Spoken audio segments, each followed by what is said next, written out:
Hello दोस्तों, स्वागत है आप सभी का आपके अपने YouTube channel study non stop पर।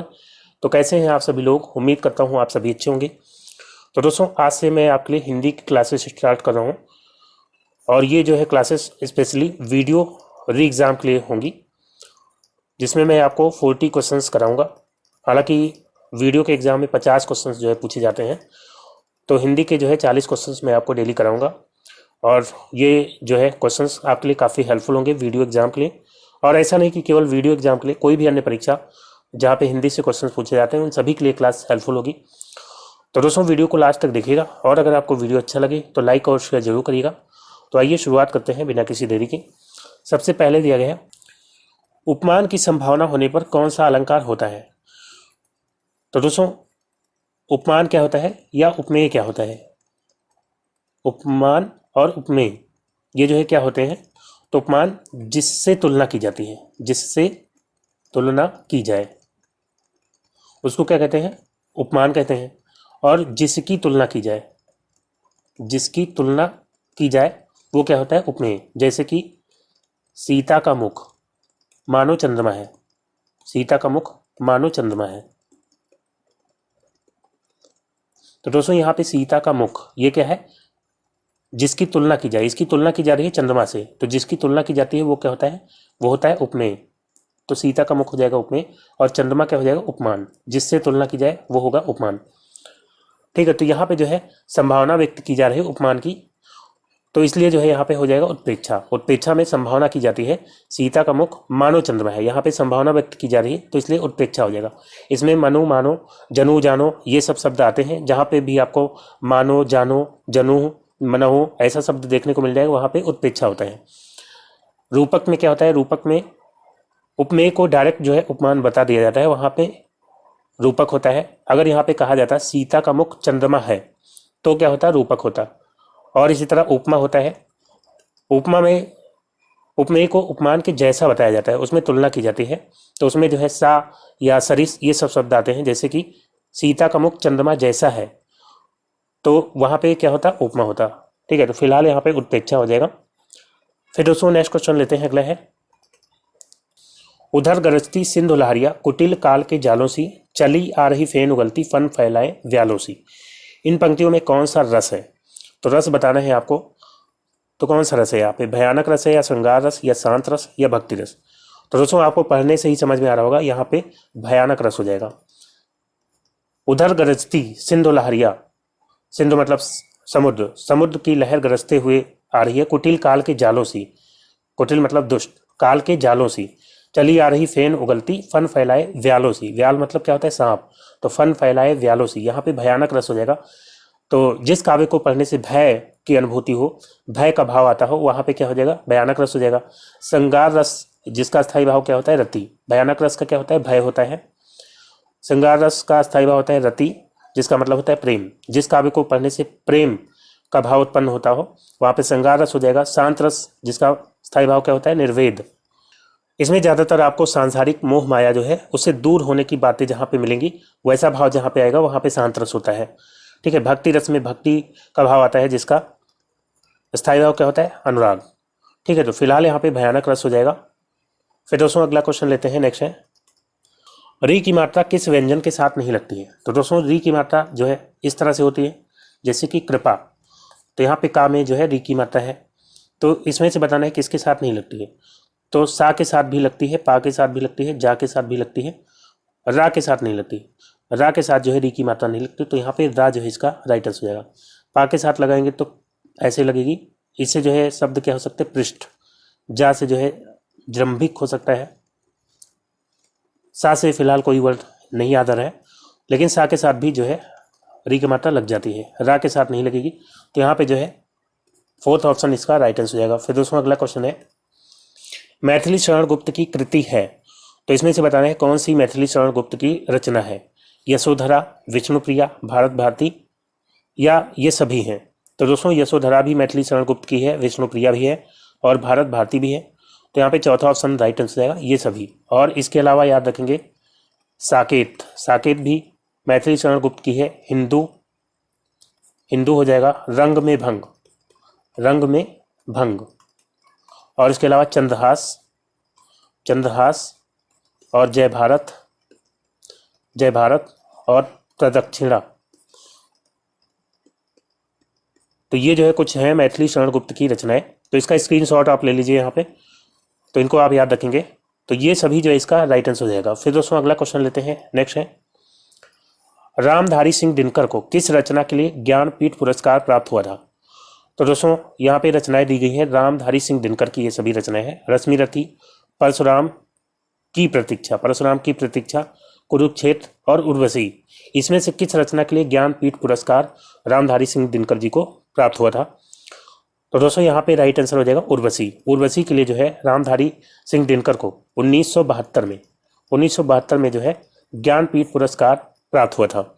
ज्ञानपीठ पुरस्कार सबसे पहले हिंदी भाषा में किसको मिला था? तो सबसे पहले मिला था सुमित्रा नंदन पंत जी को मिला था, और इनकी रचना थी चिदम्बरा के लिए जो है इनको मिला था 1968 में। और ज्ञानपीठ पुरस्कार कब से देना शुरू हुआ था? तो याद रखेंगे 1965 से इसकी शुरुआत हुई थी। ठीक है, तो फिलहाल यहाँ पे उर्वशी इसका राइट आंसर हो जाएगा। फिर दोस्तों नेक्स्ट क्वेश्चन लेते हैं। अगला है, दंत से उच्चारित वर्ण है। तो दोस्तों आप सभी को पता है कि हिंदी में जो है स्पर्श व्यंजन कितने हैं? 25, जिसमें जो है का वर्ग हो जाएगा, और उसके बाद जो है चा वर्ग, और उसके बाद टा वर्ग हो जाएगा, ता वर्ग, और उसके बाद पा वर्ग। और सभी वर्ग में जो है 5-5 व्यंजन है, तो इस तरह से 25 हो जाते हैं। का, चा, टा, ता, पा वर्ग। तो का वर्ग जो है ये कंठ से उच्चारित होता है, और चा वर्ग की बात करते हैं तो चा वर्ग जो है तालु से, और टा वर्ग जो है ये मूर्धा से, और ता वर्ग की बात करते हैं तो ये दंत से, और पा वर्ग की बात करते हैं तो पा वर्ग जो है ओष्ठ से। ठीक है, तो यहाँ पे दंत से उच्चारित तो वर्ण कौन सा है? तो दोस्तों ता वर्ग के जितने भी वर्ण हैं वो दांत से उच्चारित होते हैं, जिनमें उच्चारण करने के लिए दांतों का प्रयोग किया जाता है। ठीक है, तो ये जो है लाइन से होता है का, चा, टा, ता, पा। और सबसे पहले आपके गले में जो है कंठ की शुरुआत होती है, फिर जो है उससे थोड़ा सा और आगे बाहर की तरफ तो जो है तालु आता है। मूर्धा जो है दांतों के पीछे वाला स्थान होता है, मूर्धा उसके बाद रहेगा, और फिर दांत, और फिर जो है ओष्ठ। तो इनका आप जो है क्रम याद रखेंगे, और इसी तरह का, चा, टा, ता, पा का क्रम आप याद रखेंगे तो आसानी से आप कर पाएंगे। तो दंत से उच्चारित वर्ण कौन हो जाएगा? ता वर्ग। तो दोस्तों यहाँ पे पहला ऑप्शन इसका राइट आंसर हो जाएगा। फिर दोस्तों अगला क्वेश्चन है, अब दिया गया है चा वर्ण का उच्चारण स्थान है। तो चा वर्ण का उच्चारण स्थान कौन सा हो जाएगा? तो का वर्ग का मैंने आपको बताया था, का वर्ग जो है कंठ से होता है, और चा वर्ग जो है तालव्य। तो यानी कि पहला ऑप्शन यहाँ पे राइट आंसर है तालव्य, और बाकी जो है टा वर्ग जो है मूर्धा से, और ता वर्ग जो है दंत से, और इसके बाद जो है पा वर्ग जो है ओज से। तो यहाँ पे जो है ऑप्शन ए राइट आंसर होगा तालव्य। फिर दोस्तों नेक्स्ट क्वेश्चन लेते हैं। अगला है, निम्न समूहों में से किस शब्द की वर्तनी शुद्ध है?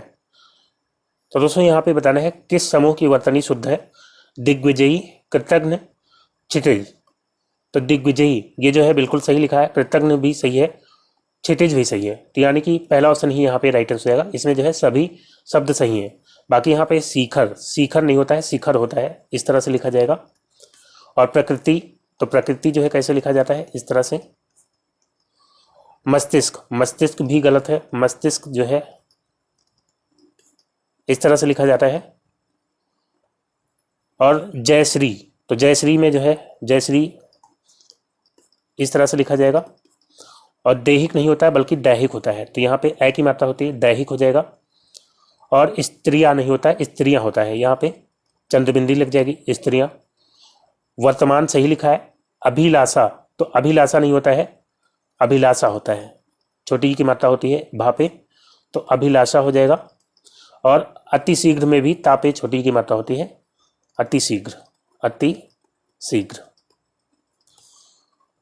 ठीक है, तो यहाँ पे पहला ऑप्शन राइट आंसर जाएगा। फिर दोस्तों अगला क्वेश्चन लेते हैं। नेक्स्ट है, हिंदी स्वरों का वर्गीकरण जब जीव के आधार पर किया जाता है तो निम्नलिखित में से कौन सा भेद इसके अंतर्गत नहीं आएगा।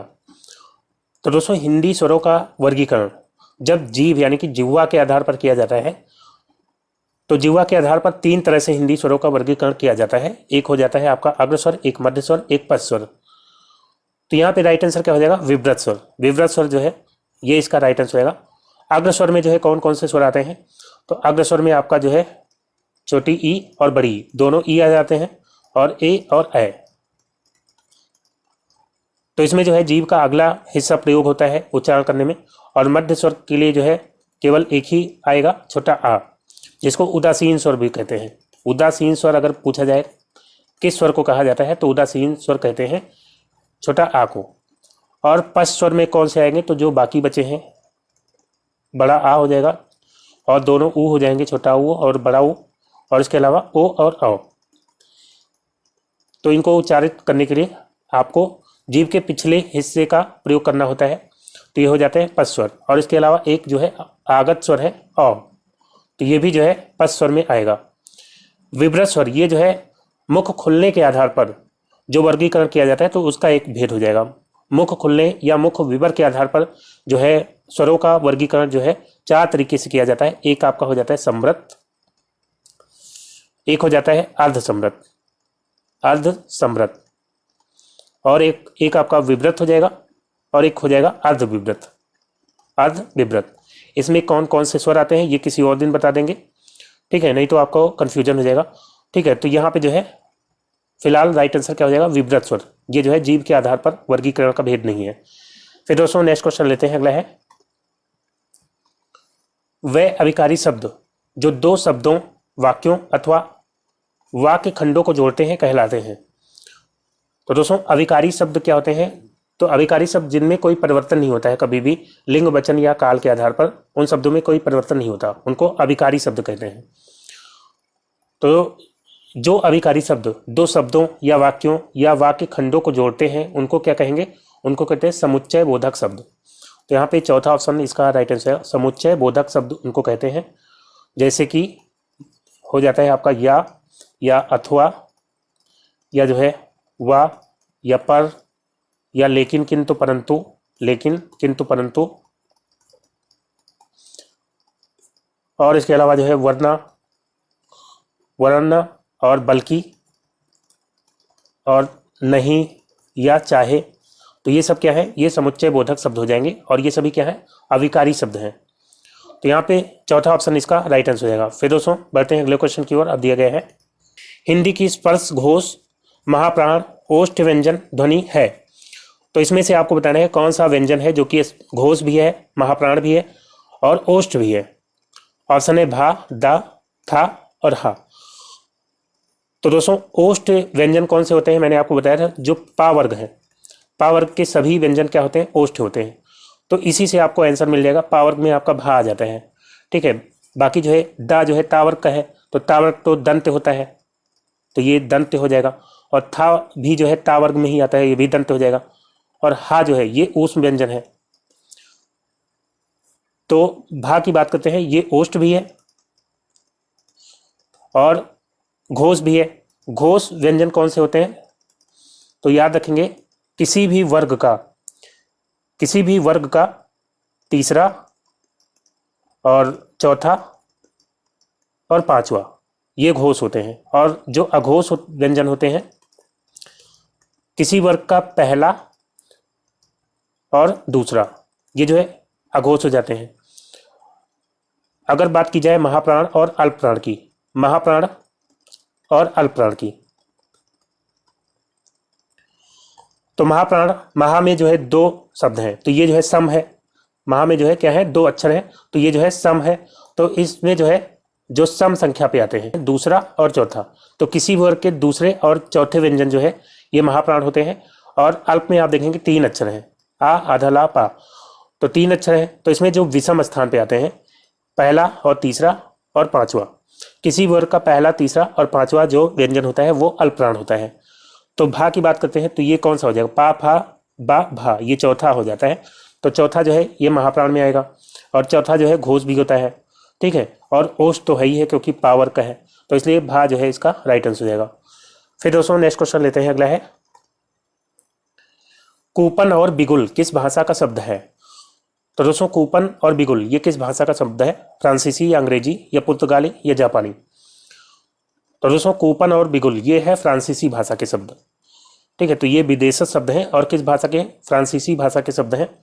और इसके अलावा फ्रांसीसी भाषा के कुछ शब्द आप याद रखेंगे जो कि इंपॉर्टेंट है। एक तो आपका हो जाएगा कारतूस, कर्फ्यू, कर्फ्यू, और इसके अलावा काजू, काजू हो जाएगा। मेन्यू, जो रेस्टोरेंट में आप जाते हैं मेनू से ऑर्डर करते हैं आप देख करके, मेन्यू वो जो है फ्रांसीसी भाषा का शब्द हो जाता है। इसके अलावा मेयर, मेयर और अंग्रेज, अंग्रेज भी फ्रांसीसी भाषा का शब्द है। और रेस्तरां, रेस्तरां जो है ये भी फ्रांसीसी भाषा का शब्द है। रेस्टोरेंट जो है अंग्रेजी भाषा का शब्द है, लेकिन रेस्तरां ये जो है फ्रांसीसी भाषा का शब्द है। इसके अलावा होटल, होटल, और इसके अलावा ब्लॉग, ब्लॉग, और इसके अलावा सूप, ये जो है कुछ प्रमुख हैं जो कि फ्रांसीसी भाषा के शब्द हैं। तो इनको आप याद रखेंगे, इसका जो है स्क्रीनशॉट आप ले लेंगे। फिर दोस्तों नेक्स्ट क्वेश्चन लेते हैं, अगला है घुड़सवार शब्द निम्नलिखित में से क्या है? तो घुड़सवार कैसा है? रूढ़ है या योग रूढ़ है या यौगिक है या निरर्थक शब्द है? तो दोस्तों बनावट के आधार पर जो है शब्द के 3 भेद होते हैं। बनावट के आधार पर, बनावट के आधार पर, और वो भेद कौन कौन से होते हैं? तो आपका एक तो हो जाएगा रूढ़ शब्द, एक हो जाएगा यौगिक शब्द, और एक हो जाएगा योग रूढ़। तो रूढ़ शब्द क्या होते हैं? तो रूढ़ शब्द जो है जो किसी शब्द से मिलकर नहीं बने होते हैं। ठीक है, इनके जो है टुकड़े नहीं किए जा सकते हैं। तो रूढ़ शब्द में जैसे आपका हो जाएगा जल, तो जल शब्द जो है अपने आप में शब्द है, ये किसी से मिलकर के नहीं बना है। जैसे हो गया काम या कार्य या जो है कमल, ये सब रूढ़ शब्द हो जाएंगे। यौगिक शब्द क्या होते हैं? जो रूढ़ शब्दों से मिलकर के बने होते हैं।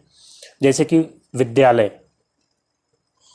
तो विद्या और आलय से मिलकर के बन गया विद्यालय, आलय मतलब घर, विद्या का घर, तो ये हो जाएगा यौगिक शब्द। या जो है पीलापन, पीला और पन से बन गया पीलापन, या जो है दूध वाला, तो ये सब क्या है? ये जो है यौगिक शब्द हो जाएंगे। और योग रूढ़ शब्द क्या होते हैं? तो ये भी जो है मिल करके बने होते हैं रूढ़ शब्दों से या यौगिक शब्दों से, लेकिन ये जो है एक अलग अर्थ देते हैं। जैसे बहुब्रीहि समास होता है, बिल्कुल जो बहुब्रीहि समास के जितने भी उदाहरण हैं वो सभी योग रूढ़ शब्द में आएंगे। जैसे अब आपका हो गया पंकज, तो पंक धन अज से मिलकर के बना है। पंक मतलब कीचड़ और अज मतलब से जन्म लेने वाला, तो कीचड़ से जन्म लेने वाला हो जाता है पंकज, यानी कि कमल। ठीक है, या जो है लंबोदर हो जाएगा, लंबा है उधर जिसका, अर्थात श्री गणेश। तो पंकज ये जो है अलग अर्थ दे रहा है, लंबोदर एक अलग अर्थ दे रहा है, तो ये सब क्या हो जाएंगे? योग रूढ़। ठीक है, तो यहाँ पे जो है घुड़सवार की बात करते हैं, तो घोड़ा और सवार से मिलकर के बन गया घुड़सवार, तो ये जो है क्या हो जाएगा? यौगिक शब्द हो जाएगा। ठीक है, तो यहाँ पे ऑप्शन तीसरा इसका राइट आंसर है यौगिक शब्द। फिर दोस्तों अगला क्वेश्चन लेते हैं, नेक्स्ट है समुद्र का पर्यायवाची निम्नलिखित में से कौन सा है? तो यहाँ पे समुद्र का पर्यायवाची आपको बताना है। मकरंद की बात करते हैं, मकरंद जो है शहद का पर्यायवाची होता है। और गण, गण की बात करते हैं, तो गण मतलब क्या होता है? समूह, ये समूह या झुंड का पर्यायवाची हो जाएगा। और वनिता, वनिता किसका पर्यायवाची होता है? वनिता पर्यायवाची होता है पत्नी का। तो राइट आंसर क्या हो जाएगा? रत्नाकर, रत्नाकर जो है समुद्र का पर्यायवाची हो जाएगा। और इसके अलावा समुद्र के पर्यायवाची आप याद रखेंगे जलधि, तो जहाँ पे धी लगा होगा वो ज़्यादातर जो है समुद्र के पर्यायवाची होते हैं। जैसे जलधि हो जाता है आपका, वारिधि हो जाता है। और इसके अलावा जो है समुद्र के पर्यायवाची याद रखेंगे पयोधि और अवधि, अवधि हो जाएगा। और इसके अलावा वारिस, वारिस हो जाएगा, अर्णव हो जाएगा। तो ये जो है कुछ हो जाएंगे समुद्र के पर्यायवाची। फिर दोस्तों अगला क्वेश्चन लेते हैं, नेक्स्ट है नदी, समुद्र, तालाब और गंगा, इन शब्दों के क्रमशः सही पर्यायवाची शब्दों को चुनिए। तो यहाँ पे जो है नदी का पर्यायवाची चुनना है। जानवी की बात करते हैं, तो जानवी जो है गंगा का पर्यायवाची होता है। तो आपको क्रमशः बताना है सही पर्यायवाची, तो नदी पहले आना चाहिए, तो गंगा जो है जानवी का होता है, तो ये तो गलत हो जाएगा ऑप्शन। तरंगड़ी जो है नदी का पर्यायवाची होता है, तो तरंगड़ी इसमें है पहले, इसमें है। रत्नाकर जो है समुद्र का होता है, तो ये भी ऑप्शन गलत हो जाएगा। और फिर जो है समुद्र का पर्यायवाची होना चाहिए उसके बाद, तो जलाशय जो है तालाब का होता है, तो ये भी गलत हो जाएगा। तो यानी कि तीसरा ऑप्शन सही हो जाएगा। तरंगड़ी हो गया नदी का, रत्नाकर हो जाएगा समुद्र का, जलाशय हो जाएगा तालाब का, और जानवी हो जाएगा गंगा का। ठीक है, तो यहाँ पे तीसरा ऑप्शन बिल्कुल राइट हो जाएगा। फिर दोस्तों बढ़ते हैं अगले क्वेश्चन की ओर। आप दिए गए हैं रात्रि का शुद्ध रूप निम्नलिखित में से कौन सा है। तो रात्रि जो है यहाँ पे ये गलत है। रात्रि का शुद्ध रूप होता है त्रा में छोटी की मात्रा होती है रात्रि। तो यहाँ पे दूसरा ऑप्शन इसका राइट आंसर होगा। फिर दोस्तों अगला क्वेश्चन लेते हैं। नेक्स्ट है जानने की इच्छा के लिए निम्नलिखित में से कौन सा शब्द है। तो दोस्तों जानने की इच्छा के लिए क्या हो जाएगा, जिज्ञासा या जिज्ञासा या जिज्ञासा या जिग्नेश। तो जानने की इच्छा के लिए हो जाएगा जिज्ञासा, और जो जानने की इच्छा रखता है उसको क्या बोलते हैं, उसको बोलते हैं जिज्ञासु। तो अगर सा होगा तो यानी कि वो इच्छा हो जाएगा, और जिज्ञासु मतलब इच्छा रखने वाला, मतलब लास्ट में सू लगा रहेगा तो इच्छा रखने वाला। इसी तरह से जीने की इच्छा, जीने की इच्छा के लिए जो है एक शब्द क्या हो जाएगा, तो जिजीविषा, जिजीविषा। और जीने की इच्छा रखने वाला को क्या कहेंगे, जिजीविषु, जिजीविषु हो जाएगा। और इसके अलावा जो है विजय पाने की इच्छा, ये भी पूछा जा सकता है, विजय पाने की इच्छा या जीतने की इच्छा। इसके लिए जो है एक वर्ड क्या हो जाएगा, तो विजय पाने की इच्छा के लिए जो है जिगीसा हो जाएगा, जिगीसा। और विजय पाने का जो इच्छुक होगा उसके लिए एक वर्ड क्या हो जाएगा, जिगीसु। और पीने की इच्छा के लिए जो है एक शब्द क्या हो जाता है, पिपासा। और पीने की इच्छा रखने वाला कौन होगा, पिपासु। ठीक है, तो फिलहाल यहाँ पे जिज्ञासा इसका राइट आंसर होगा। फिर दोस्तों बढ़ते हैं अगले क्वेश्चन की ओर। अब दिए गए हैं श्रोता के लिए किस सर्वनाम का प्रयोग किया जाता है, उत्तम पुरुषवाचक सर्वनाम या मध्यम पुरुषवाचक या अन्य पुरुषवाचक या उपयुक्त सभी। तो दोस्तों अगर हम सर्वनाम की बात करते हैं तो सर्वनाम के कितने भेद होते हैं, तो सर्वनाम के 6 भेद होते हैं। एक आपका हो जाएगा पुरुषवाचक, पुरुषवाचक हो जाएगा। एक आपका हो जाएगा निश्चयवाचक, निश्चयवाचक सर्वनाम हो जाएगा। एक हो जाएगा अनिश्चयवाचक, अनिश्चयवाचक। और इसके अलावा जो है संबंधवाचक हो जाएगा, संबंधवाचक। और जो है प्रश्नवाचक, प्रश्नवाचक सर्वनाम। और इसके अलावा जो है निजवाचक, निजवाचक सर्वनाम। तो ये जो है 6 भेद होते हैं सर्वनाम के। और पुरुषवाचक सर्वनाम की बात करते हैं तो इसमें 3 भेद हो जाते हैं। एक आपका उत्तम पुरुषवाचक सर्वनाम हो जाएगा जिसमें जो है वक्ता या लेखक, मतलब जो बोलने वाला होता है, तो वो जो है उत्तम पुरुषवाचक सर्वनाम होता है। जिसमें कौन आ जाएगा, मैं और हम, या इससे बने हुए जो सर्वनाम होते हैं वो जो है उत्तम पुरुषवाचक सर्वनाम में आ जाएंगे। मध्यम पुरुषवाचक सर्वनाम में जो है श्रोता, वक्ता जिससे बोल रहा होता है, जिससे बात कर रहा होता है, वो जो है मध्यम पुरुषवाचक सर्वनाम होगा। इसमें जो है कौन आ जाएगा, तुम या तू या आप, या इससे बनने वाले सर्वनाम। अन्य पुरुषवाचक में तो जिसके बारे में बात की जा रही होगी वो जो है अन्य में आ जाएंगे। इसमें जो है वह या वह, ये सब आ जाएंगे। ठीक है, तो यहाँ पे जो है फिलहाल श्रोता के लिए पूछा गया था, श्रोता के लिए किस सर्वनाम का प्रयोग किया जाता है, तो श्रोता होता है मध्यम पुरुषवाचक सर्वनाम। दूसरा ऑप्शन यहाँ पे राइट आंसर हो जाएगा।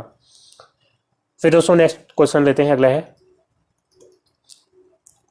यह गाय अधिक दूध देती है, उक्त वाक्य में अधिक विशेषण किसकी विशेषता बता रहा है, गाय की या दूध की या देने की।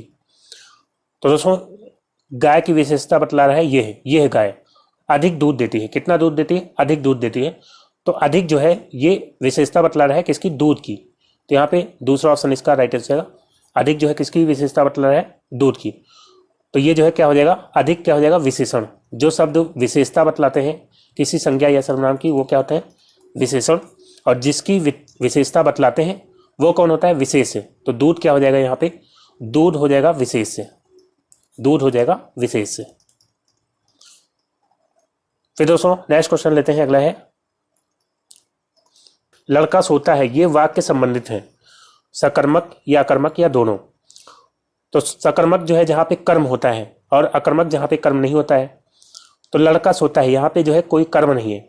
और सकर्मक और अकर्मक की पहचान करने के लिए आप क्रिया से पहले क्या या किसे लगा करके अगर सवाल करते हैं तो जो है आपको पता चल जाएगा कि जो है वो सकर्मक क्रिया है या अकर्मक।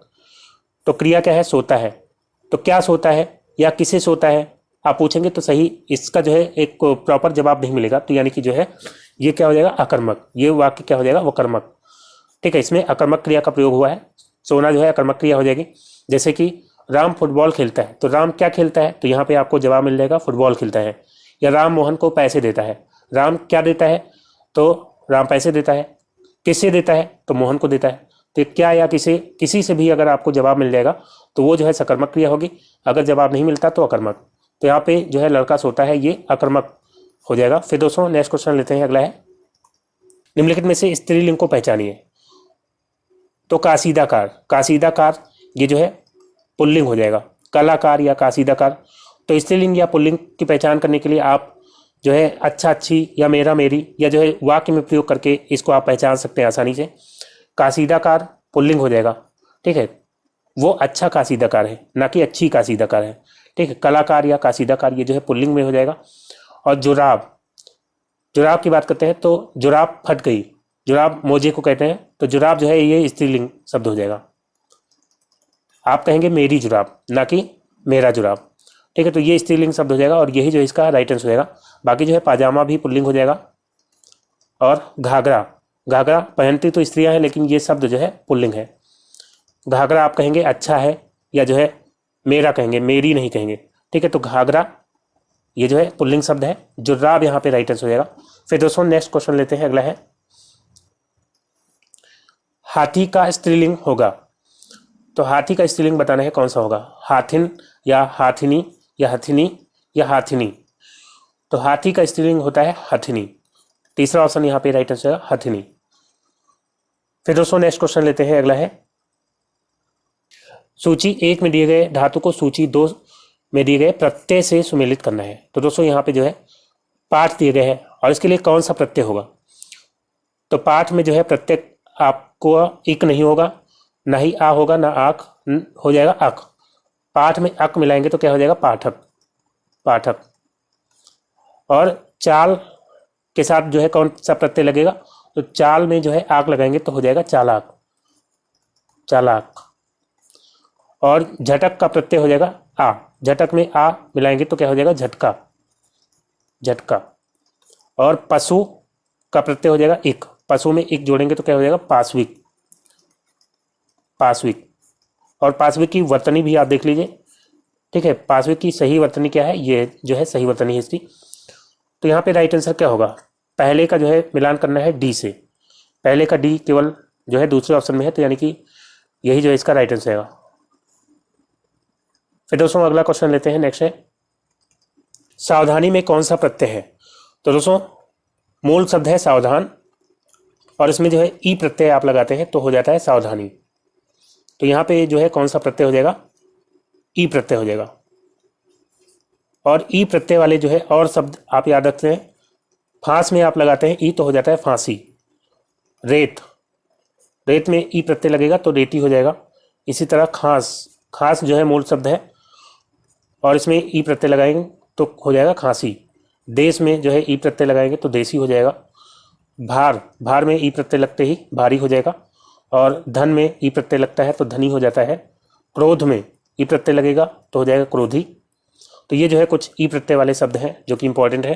तो यहाँ पे जो है दूसरा ऑप्शन इसका राइट आंसर हो जाएगा। फिर दोस्तों नेक्स्ट क्वेश्चन लेते हैं, अगला है संगम का संधि विच्छेद निम्नलिखित में से कौन सा है। दिया गया है समाधनगम, नहीं होगा। संधनगम भी गलत है। संगम, संगधन मा ये भी गलत है। समधन गम हो जाएगा। चौथा ऑप्शन यहाँ पे राइट आंसर हो जाएगा। और इसका रूल क्या है, तो दोस्तों माँ के बाद अगर किसी भी वर्ग का, किसी वर्ग का कोई भी वर्ण आ जाएगा, किसी वर्ग का कोई भी वर्ण आ जाएगा तो माँ जो है बदल जाएगा किसमें, अनुस्वार में। या जो है उसी वर्ग का, जिस वर्ग का वर्ण आएगा उसी वर्ग का पंचम अक्षर, उसी वर्ग का पंचम अक्षर प्रयोग किया जाएगा हलंत के साथ। ठीक है, क्योंकि यहाँ पे माँ भी हलंत के साथ है, हलंत के साथ है यानी कि इससे जो है स्वर हटा लिया गया है। तो इधर भी व्यंजन है, यहाँ पे स्वर हटा लिया गया तो व्यंजन है, और इधर भी व्यंजन है। तो ये कौन सी संधि है पूछ लिया जाए तो ये हो जाएगी व्यंजन संधि। जब दोनों साइड व्यंजन होता है तो व्यंजन संधि होती है। तो यहाँ पे माँ के बाद आ गया गा, जो कि का वर्ग का जो है वर्ण हो जाएगा। तो किसी भी वर्ग का अगर वर्ण आएगा माँ के बाद तो यहाँ पे माँ का क्या बन जाएगा, अनुस्वार बन जाएगा, और फिर गम जो है ऐसे उतार लिया जाएगा तो बन जाएगा संगम।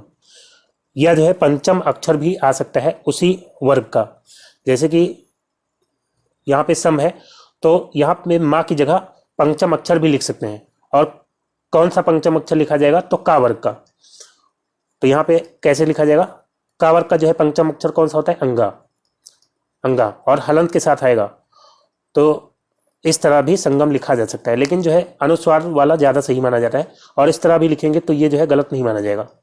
ठीक है, जैसे एक एग्जाम्पल लेते हैं, जैसे कि संताप। संताप को आप ऐसे भी लिख सकते हैं और इसको ऐसे भी लिख सकते हैं, संताप। और इसका संधि विच्छेद करेंगे तो क्या होगा, सम धन ताप। ठीक है, तो यहाँ पे जो है या तो आप माँ का क्या कर देंगे, अनुस्वार कर देंगे, या जो है माँ का आप कर सकते हैं उसी वर्ग का, मतलब ता वर्ग का पंचम अक्षर कौन सा होता है, ना होता है। तो ना जो है हलन के साथ आएगा, तो हलन के साथ आने का मतलब है आधा ना आएगा। ठीक है, तो यहाँ पे आधा ना हो गया, तो इस तरह से समताप हो जाएगा। तो यहाँ पे फिलहाल चौथा ऑप्शन इसका राइट आंसर हो जाएगा।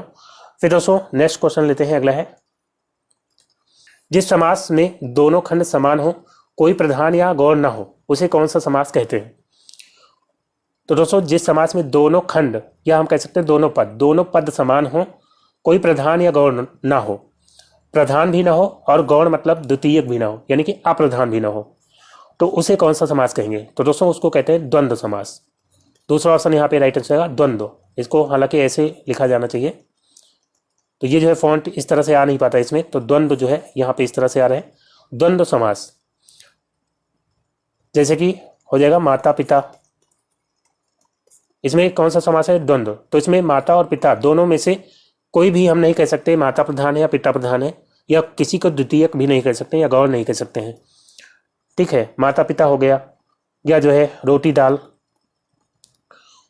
रोटी दाल हो गया। तो रोटी और दाल में दोनों अपने आप में प्रधान है या नहीं भी है, मतलब कोई एक दूसरे से प्रधान नहीं है। या भला बुरा, भला बुरा, या जो है अन्न जल, अन्न जल, ये सब क्या हो जाएंगे, ये सब द्वंद्व समास के उदाहरण हो जाएंगे। तो फिलहाल यहाँ पे दूसरा ऑप्शन द्वंद्व समास यहाँ पे बिल्कुल राइट आंसर हो जाएगा। फिर दोस्तों बढ़ते हैं अगले क्वेश्चन की ओर। अब दिया गया है त्रिभुवन शब्द में कौन सा समास है। तो त्रिभुवन में बताना है कौन सा समास है, कर्मधारय, तत्पुरुष, द्विगु या बहुब्रीहि। तो त्रिभुवन में हो जाएगा द्विगु समास, जहाँ पे पहला जो पद हो वो संख्यावाचक हो। पहला पद अगर संख्यावाचक होगा तो कौन सा समास होगा, वो जो है द्विगु समास हो जाएगा। जैसे कि त्रिभुवन में त्रि जो है पहला पद है, संख्यावाचक है, तो इसलिए क्या हो जाएगा, द्विगु समास हो जाएगा। इसी तरह से चौराहा, चौराहा जो है ये द्विगु समास का उदाहरण हो जाएगा। चतुर्वेद, चार वेदों का समूह, तो ये भी द्विगु समास का उदाहरण हो जाएगा, क्योंकि चतुर जो है पहला पद क्या हो जाएगा, संख्यावाचक। या जो है दोपहर, दोपहर पहला पद संख्यावाचक, इसलिए यहाँ पे द्विगु समास हो जाएगा। लेकिन आप याद रखेंगे इनका अलग अर्थ नहीं निकलना चाहिए, अगर अलग अर्थ निकलेगा तो जो है वहाँ पे बहुव्रीहि समास हो जाएगा। जैसे कि ले लेते हैं त्रिनेत्र, त्रिनेत्र में पहला पद जो है संख्यावाचक है, लेकिन यहाँ पे द्विगु समास नहीं होगा, क्योंकि त्रिनेत्र का मतलब होता है शिव जी। यहाँ पे एक अलग अर्थ निकल रहा है। ठीक है, जहाँ पे एक अलग अर्थ निकलेगा वहाँ पे बहुव्रीहि समास होगा। ठीक है, प्रियोरिटी आपको बहुव्रीहि समास को देनी है, लेकिन अगर बहुव्रीहि समास ऑप्शन में ना दिया गया हो तब जो है द्विगु समास आप टिक कर सकते हैं। ठीक है, त्रिनेत्र हो गया, या जो है चतुर्भुज, चतुर्भुज मतलब क्या होता है, चतुर्भुज विष्णु जी को कहते हैं, चार भुजाओं वाले विष्णु जी। तो चतुर्भुज भी क्या हो जाएगा, ये जो है बहुव्रीहि समास का उदाहरण हो जाएगा, क्योंकि ये जो है विष्णु जी को समर्पित है ये शब्द। तो फिलहाल यहाँ पे द्विगु समास हो जाएगा। त्रिभुवन मतलब तीन भुवनों का समूह। फिर दोस्तों अगला क्वेश्चन लेते हैं, नेक्स्ट है, कार्य करने के बाद उसके बारे में जांच करना अर्थ वाली कहावत है। कार्य करने के बाद उसके बारे में जांच करना, पहला ऑप्शन है सांप निकलने पर लकीर पीटते रहना। तो सांप निकलने पर यानी सांप निकल गया उसके बाद लकीर पीट रहे हो, तो ये क्या हो गया, सांप निकलने पर लकीर पीटना मतलब मौका चूक जाने के बाद जो है व्यर्थ की कोशिश करना। ठीक है, तो ये तो यहाँ पे होगा नहीं। पानी पीकर जाति पूछना, ये जो है इसका राइट आंसर है, मतलब कार्य करने के बाद उसके बारे में फिर जांच पड़ताल करना, पानी पीकर जात पूछना जो है इसका अर्थ वाला कहावत हो जाएगा। ठीक है, अब पछताए होत क्या जब चिड़िया चुग गई खेत। तो अब पछताए होत क्या, जब चिड़िया चुग गई खेत, यानी कि समय बीत जाने पर पछतावा करना क्या है, बेकार है। ठीक है, तो यहाँ पे दूसरा ऑप्शन इसका राइट आंसर होगा। फिर दोस्तों नेक्स्ट क्वेश्चन लेते हैं, अगला है आठ आठ आंसू रोना मुहावरे का आशय है। तो दोस्तों आठ आठ आंसू रोना, ये जो मुहावरा है इसका मतलब क्या हो जाएगा, बहुत विलाप करना, या किसी आत्मीय की याद आना, या प्रिय के प्रवास पर रोना, या दुखी होना। तो दोस्तों आठ आठ आंसू रोना का मतलब होता है बहुत विलाप करना। पहला ऑप्शन यहाँ पे राइट आंसर हो जाएगा, बहुत विलाप करना। फिर दोस्तों नेक्स्ट क्वेश्चन लेते हैं, अगला है मानस के हंस के लेखक का नाम है। तो दोस्तों मानस के हंस ये जो है क्या है, एक उपन्यास है, और ये जो है किसका उपन्यास है, प्रेमचंद का है, या अमृतलाल नागर, या जयशंकर प्रसाद, या महावीर प्रसाद द्विवेदी। तो दोस्तों इसका राइट आंसर होगा दूसरा ऑप्शन, अमृतलाल नागर का उपन्यास है मानस के हंस। ठीक है, और मानस के हंस जो है इनका हो गया अमृतलाल नागर जी का। और इसके अलावा अमृतलाल नागर की रचनाएं आप याद रखेंगे, अमृत और विष, अमृत और विष। और इसके अलावा जो है खंजन नयन, खंजन नयन, अग्नि, अग्निगर्भा, अग्निगर्भा जो है इनकी रचना हो जाएगी। और बिखरे तिनके, बिखरे तिनके। और इसके अलावा युगावतार, युगावतार, और बात की बात, ये जो है इनकी कुछ प्रमुख रचनाएं हो जाएंगी अमृतलाल नागर की। फिर दोस्तों बढ़ते हैं अगले क्वेश्चन की ओर। अब दिए गए हैं कुछ है जो बराबर मुझे यहाँ खींच रहा है, वाक्य है स्थान बोधक संरचना, या विनम्रता सूचक संरचना, या विधि सूचक संरचना, या कारण कार्य बोधक संरचना। तो दोस्तों कुछ है जो बराबर मुझे यहाँ खींच रहा है, तो यहाँ खींच रहा है, यहाँ से आपको पता चल रहा है ये स्थान बोधक जो है शब्द हो जाएगा। और ये जो है रचना कैसी हो जाएगी, स्थान बोधक संरचना हो जाएगी। तो यहाँ पे स्थान बोधक संरचना जो है इसका राइट आंसर हो जाएगा। फिर दोस्तों नेक्स्ट क्वेश्चन लेते हैं, अगला है वो वाक्य सरल वाक्य कहलाते हैं जिनमें। तो दोस्तों वाक्यों की बात करते हैं तो रचना के आधार पर वाक्य जो है तीन तरह के होते हैं। एक तो आपका हो जाएगा सरल वाक्य, एक हो जाएगा मिश्रित वाक्य, और एक हो जाएगा संयुक्त वाक्य। तो सरल वाक्य में जो है एक ही उद्देश्य और एक ही विधेय होता है, तो उसको कहते हैं सरल वाक्य। एक ही उद्देश्य और एक ही विधेय जहाँ पे हो तो उसको कहते हैं सरल वाक्य। जैसे राम स्कूल जाता है, तो इसमें जो है एक ही उद्देश्य और एक ही विधेय है, तो सरल वाक्य हो जाएगा। मिश्रित वाक्य में क्या होता है, तो जब एक सरल वाक्य होता है और दूसरा जो है आश्रित उपवाक्य होता है, एक सरल वाक्य होगा और उस पर आश्रित जो है दूसरा उपवाक्य होगा, तो उसको कहते हैं मिश्रित वाक्य। जैसे कि जब राम आएगा तब श्याम जाएगा, तो इसको जब आप बोलेंगे जब राम आएगा तो आपको लगेगा कि जो है अभी इसमें कुछ कहना बाकी है। तो मिश्रित में आप आसानी से पहचान सकते हैं कि इसमें जो है एक आश्रित उपवाक्य होता है। ठीक है, तो उसको कहते हैं मिश्रित वाक्य। और संयुक्त वाक्य में क्या होता है, इसमें जो है एक से अधिक सरल वाक्य जब समुच्चय बोधक अव्यय से जुड़े होते हैं तो उसको कहते हैं संयुक्त वाक्य। जैसे कि राम रोज पढ़ता है और कभी आलस नहीं करता, तो यहाँ पे राम रोज पढ़ता है और एक वाक्य हो गया राम कभी आलस नहीं करता, दोनों को और से जोड़ दिया गया। तो जब समुच्चय बोधक अव्यय से जो है जब वाक्य जुड़ेंगे, दो सरल वाक्य या दो से भी अधिक हो सकते हैं, तो उनको क्या कहेंगे, संयुक्त वाक्य कहेंगे। तो फिलहाल यहाँ पे तीसरा ऑप्शन जहाँ पे एक ही उद्देश्य और एक ही विधेय होगा वहाँ पे क्या होगा, संयुक्त वाक्य। फिर दोस्तों नेक्स्ट क्वेश्चन लेते हैं, अगला है निम्नलिखित में से संयुक्त वाक्य का चयन कीजिए। अब आप बताइए यहाँ पे संयुक्त वाक्य कौन सा होगा। आप बताएं कि आपकी समस्या क्या है, आप बताएं कि आपकी समस्या क्या है। तो आप बताएं कि इसके बाद जो है आपको लग रहा है कि आगे कुछ बाकी है, तो यानी कि जो है आपकी समस्या क्या है, ये जो है क्या हो जाएगा, आश्रित उपवाक्य। तो ये जो है मिश्रित वाक्य हो जाएगा, क्योंकि यहाँ पे एक जो है आश्रित उपवाक्य है और सरल वाक्य है एक। और मैं तुम्हारे साथ व्यापार करना चाहता हूं, तो ये जो है सरल वाक्य हो जाएगा। उसने खाना खाया और सो गया, तो यहाँ पे जो है समुच्चय बोधक अव्यय आ गया। उसने खाना खाया और वो सो गया, दो सरल वाक्यों को जोड़ रहा है और, तो ये जो है क्या हो जाएगा, संयुक्त। परिश्रम करके सफलता प्राप्त करो, ये जो है कैसा हो जाएगा, ये सरल हो जाएगा। तो राइट आंसर कौन सा हो जाएगा, संयुक्त वाक्य आपको बताना था, तो तीसरा ऑप्शन यहाँ पे बिल्कुल राइट हो जाएगा, उसने खाना खाया और सो गया। फिर दोस्तों नेक्स्ट क्वेश्चन लेते हैं, अगला है हमें सफलता मिलने तक प्रयास करना चाहिए, अव्यय की पहचान करें। तो हमें सफलता मिलने तक जो है यहाँ पे अव्यय है। अव्यय भी अविकारी शब्द होते हैं। अव्यय का मतलब जो कभी व्यय ना हो, यानी जिसमें कोई विकार ना आता हो, उसमें लिंग वचन या काल के आधार पर कोई परिवर्तन ना होता हो उनको क्या कहते हैं, अव्यय कहते हैं। तो इसमें जो है तक जो है कैसा अव्यय है, समुच्चय बोधक है या क्रिया विशेषण है। तो समुच्चय बोधक जो दो शब्दों या वाक्यों को जोड़ने का कार्य करते हैं वो समुच्चय बोधक अव्यय होते हैं। और क्रिया विशेषण तो ऐसे शब्द जो क्रिया की विशेषता बतलाते हैं वो जो है क्रिया विशेषण होते हैं। जैसे कि वो तेज चलता है या वो निरंतर दौड़ता रहता है, तो तेज या निरंतर ये सब क्या हो जाएंगे, ये हो जाएंगे क्रिया विशेषण, जो कि क्रिया की पहचान बता रहे हैं, क्रिया की विशेषता बतला रहे हैं। और इसके अलावा जो है संबंध बोधक अव्यय, संबंध बोधक अव्यय जो है कौन से होते हैं, तो संज्ञा या सर्वनाम का किसी अन्य संज्ञा या सर्वनाम से जो संबंध का बोध कराते हैं वो होते हैं संबंध बोधक अव्यय। तो यहाँ पे जो है सफलता मिलने तक ये हो जाएगा संबंध बोधक अव्यय। ठीक है, यहाँ पे तीसरा ऑप्शन इसका राइट आंसर हो जाएगा। और विस्मयादि बोधक अव्यय तो आप आराम से पहचान सकते हैं, जहाँ पे आश्चर्य या हर्ष या शोक या घृणा आदि का बोध होता है वो अव्यय क्या कहलाते हैं, विस्मयादि बोधक अव्यय। जैसे कि छी जिससे जो है घृणा का बोध हो रहा है, या अरे आश्चर्य का बोध जहाँ पे होता हो, या वाह, तो ये सब जो है क्या हो जाएंगे, विस्मयादि बोधक अव्यय हो जाएंगे। तो तक जो है ये कैसा अव्यय है, संबंध बोधक अव्यय। फिर दोस्तों नेक्स्ट क्वेश्चन लेते हैं, अगला है मोहन ने चोर को पीछे से पकड़ लिया। वाक्य है मोहन ने चोर को पीछे से पकड़ लिया। स्थान बोधक, विनम्रता सूचक संरचना, दिशा बोधक, विधि सूचक। तो दोस्तों पीछे से पकड़ लिया, तो जहाँ पे आगे से पीछे से दाएं बाएं ऐसा कुछ है तो वो हो जाएगा दिशा बोधक। तो यहाँ पे दिशा बोधक संरचना हो जाएगी। फिर दोस्तों बढ़ते हैं अगले क्वेश्चन की ओर। आप दिए गए हैं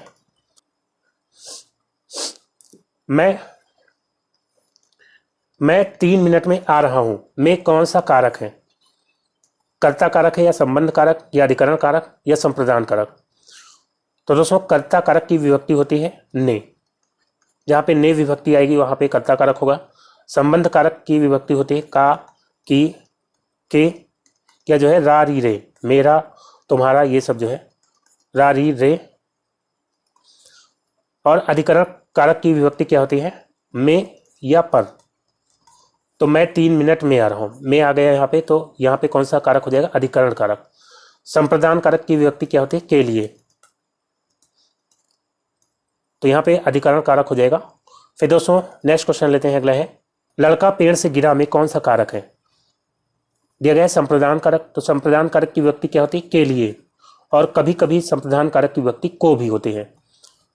को जब देने के सेंस में आए, जब किसी को कोई चीज दी जाती है लेकिन वापस ना ली जाए, तो वहां पे अगर को आएगा तो वहां पे संप्रदान कारक होगा। जैसे कि राजा गरीब को कंबल देता है, तो राजा ने गरीब को कंबल दिया तो दान दे दिया, तो वो वापस तो लेगा नहीं, तो इसलिए वहां पे क्या हो जाएगा, संप्रदान कारक हो जाएगा। लेकिन राम ने मोहन को पीटा या राम ने मोहन को पैसे उधार दिए, तो यहाँ पे जो को आएगा वो जो है कर्म कारक होगा।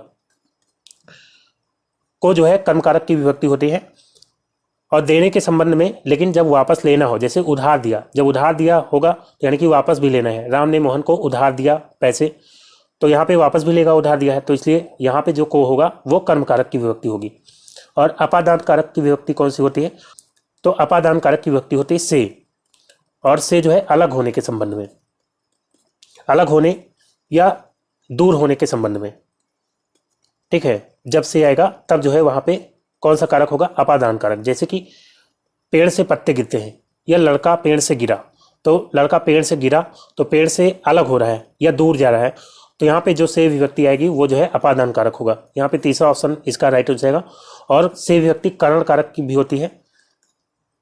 करण कारक की विभक्ति क्या होती है, से या के द्वारा। तो जहां पे से किसी साधन के रूप में आएगा या के द्वारा का सेंस देगा, वहां पे जो है करण कारक होगा। जैसे कि राम चाकू से फल काटता है, हम राम चाकू से फल काटता है को राम चाकू के द्वारा फल काटता भी कह सकते हैं। तो से का सेंस जब के द्वारा के अर्थ में आएगा तो वहां पे जो है करण कारक होगा। तो यहाँ पे फिलहाल जो है अपादान कारक हो जाएगा।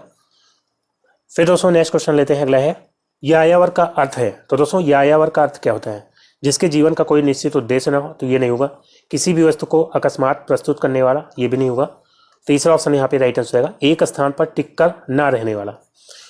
तो एक स्थान पर जो टिककर नहीं रहता है यानी कि उसका कोई निश्चित ठिकाना नहीं रहता, जिसको हम कह सकते हैं खाना बदोश। खाना बदोश या जो घुमंतु मनुष्य होते हैं, घुमंतु, तो इनका कोई निश्चित ठिकाना नहीं होता, कभी आज यहाँ है कल वहाँ है, तो इनको क्या कहते हैं, यायावर। तो तीसरा ऑप्शन यहाँ पे राइट आंसर होगा। चौथे ऑप्शन में दिए गए इधर उधर निरुद्देश्य से घूमने वाला, तो निरुद्देश्य यानी बिना किसी उद्देश्य के, बिना मतलब के जो है घूमने वाला, तो ये यहाँ पे नहीं होगा। खानाबदोश जो होते हैं उनका भी कोई उद्देश्य होता है, वो जो है भोजन की तलाश में या रोजगार की तलाश में इधर उधर घूमते रहते हैं, उनका निश्चित ठिकाना नहीं होता है। ठीक है, तो यहाँ पे जो है तीसरा ऑप्शन इसका राइट आंसर हो जाएगा। फिर दोस्तों नेक्स्ट क्वेश्चन लेते हैं, अगला है अंतेवासी का अर्थ है। तो अंतेवासी मतलब क्या होगा, अन्य स्थान पर रहने वाला नहीं होगा, अकेला रहने वाला ये भी नहीं होगा। अंतेवासी का अर्थ होता है गुरु के समीप रहने वाला शिष्य। तीसरा ऑप्शन यहाँ पे राइट आंसर हो जाएगा, गुरु के समीप रहने वाला शिष्य। फिर दोस्तों नेक्स्ट क्वेश्चन लेते हैं, अगला है रचना की दृष्टि से क्रिया के भेद हैं। कितने भेद होते हैं रचना की दृष्टि से क्रिया के, 3, 2, 4 या 5। तो दोस्तों रचना की दृष्टि से क्रिया के 2 भेद होते हैं, एक हो जाता है अकर्मक और एक सकर्मक। अकर्मक में जो है कर्म नहीं होता, कर्म की आवश्यकता नहीं होती, और सकर्मक जो है, सकर्मक में कर्म की आवश्यकता होती है। तो रचना की दृष्टि से क्रिया के 2 भेद हो जाएंगे, अकर्मक और सकर्मक। तो दोस्तों यहाँ पे दूसरा ऑप्शन इसका राइट आंसर होगा। तो दोस्तों आज का वीडियो यहीं पे समाप्त करता हूँ। उम्मीद करता हूँ वीडियो आपको अच्छा लगा होगा। अगर वीडियो आपको अच्छा लगा हो तो लाइक और शेयर जरूर करिएगा, और जो दोस्त नए हैं चैनल पर वो चैनल को सब्सक्राइब करके नोटिफिकेशन बेल को ऑन कर लेंगे, ताकि अगला वीडियो अपलोड होते ही उसका नोटिफिकेशन आपको सबसे पहले मिल जाए।